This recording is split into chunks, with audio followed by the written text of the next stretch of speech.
In the reactor hall of the nuclear power plant, the spent nuclear fuel assemblies can be moved between the reactor vessel, the cooling pond and the service pond by means of the refueling machine. After the cooling period, by use of the refueling machine, the assemblies are loaded in the service pond into a C30 container designed for this purpose. In order to minimize the radiation exposure to the stuff, the lid of the container is put under water. After uplifting the container, its surface is decontaminated from the boric acid of cooling pond origin and placed onto a stamped, so-called pack, where the lid is closed.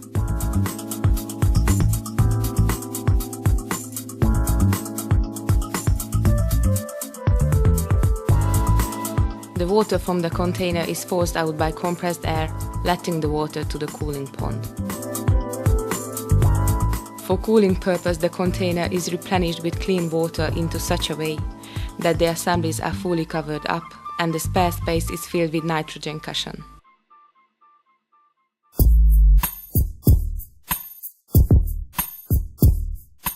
The container prepared for the transport is craned to a specially designed railway carriage, which takes the load to the perception building of the interim storage for spent nuclear fuel, locating in the immediate vicinity of the nuclear power plant.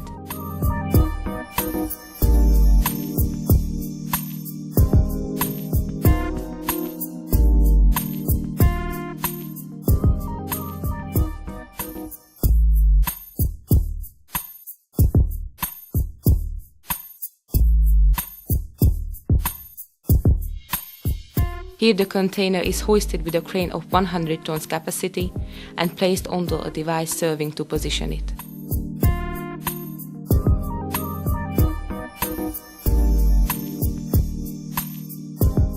The nitrogen cushion in the container is let down and the screws are removed from the lid.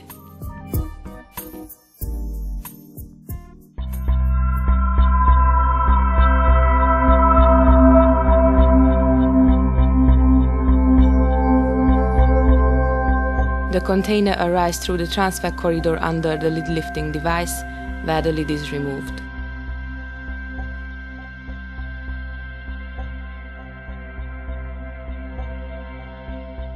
Then it stops under the drying tube.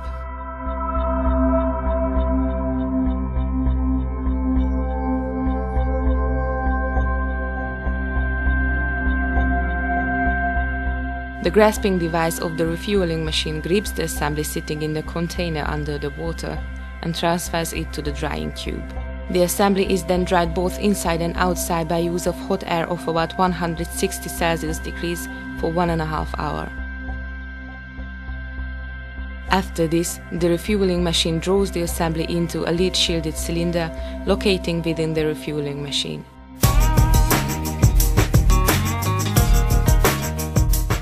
During the drying operation, the operator removes the cover plate locating above the designated storage tube.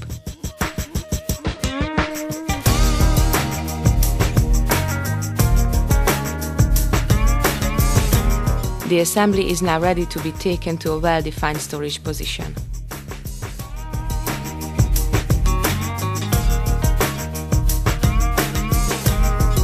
The refueling machine is positioned above the storage tube and begins the emplacement operation. With the help of the plug remover device, it takes the shielding plug off, and by turning the so-called tower, comprising the spent fuel assembly as well, the assembly is rotated above the storage tube.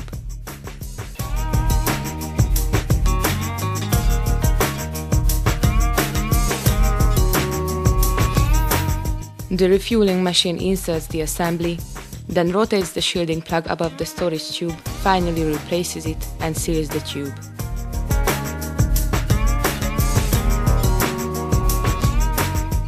The operator, by use of a special device, pumps the air out of the storing tube via a filling-unloading valve, providing a pressure inside the tube close to the absolute vacuum. Using the same valve, the operator then fills the storage tube with high-purity nitrogen, creating a slight overpressure.